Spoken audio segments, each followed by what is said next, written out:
In 2037, a mandatory government program changed the fabric of society across the globe. A tiny chip, sewn painlessly onto the skin behind every person's ear, known as the Truth Patch, rewrote human interaction overnight. The patch reads neurological signals and makes it impossible to speak, write, or even text a lie.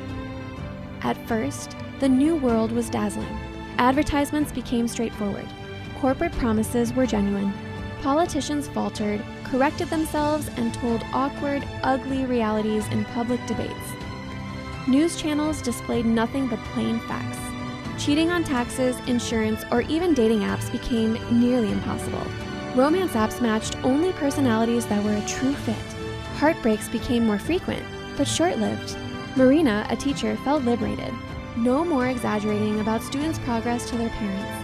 Her life became a series of uncomfortable confessions, confronting colleagues and strangers with truths once hidden behind politeness. Old friendships evaporated. In staff rooms and social feeds, awkwardness became endemic. But soon fracture lines appeared. Children struggled with the sharp truth. Some bullied, others crushed under brutal honesty. Marina's husband, David, an introverted artist, grew distant as his deepest doubts surfaced uncontrollably during dinner conversations. He admitted fears and past mistakes, not out of cruelty, but from a compulsion to confess. Corporations flourished at first. Productivity soared as excuses evaporated. But soon, innovation suffered. People hesitated to propose wild ideas, scared that unfiltered thoughts sounded foolish. Teams splintered as every disagreement, every resentment was aired in public meetings. One day, Marina received news of a crime at her school. A student exposed as a secret author of viral hate messages. The Truth Patch forced a confession, and the student broke down, unable to hide even from themselves.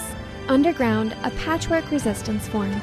Hackers, philosophers, disillusioned teachers. Rumors spread that the Truth Patch was not always objective. Subconscious biases slipped through, shaping truth in dangerous ways. Some began to sew fake skin over their patches, silencing their truths at the risk of legal punishment. Others devised coded language, gesture-based loopholes to communicate what the patch wouldn't let them say.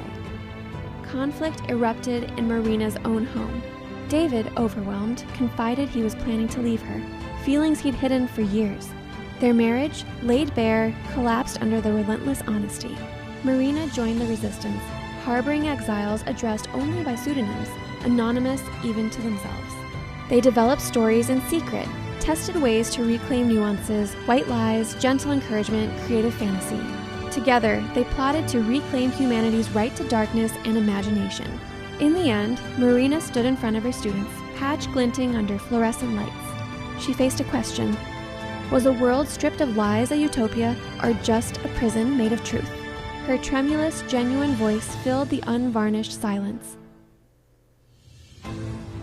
Sometimes, kindness requires a secret, and bravery means knowing when not to tell all. For the first time in years, the class listened, not just to words, but to the uncertainty behind them.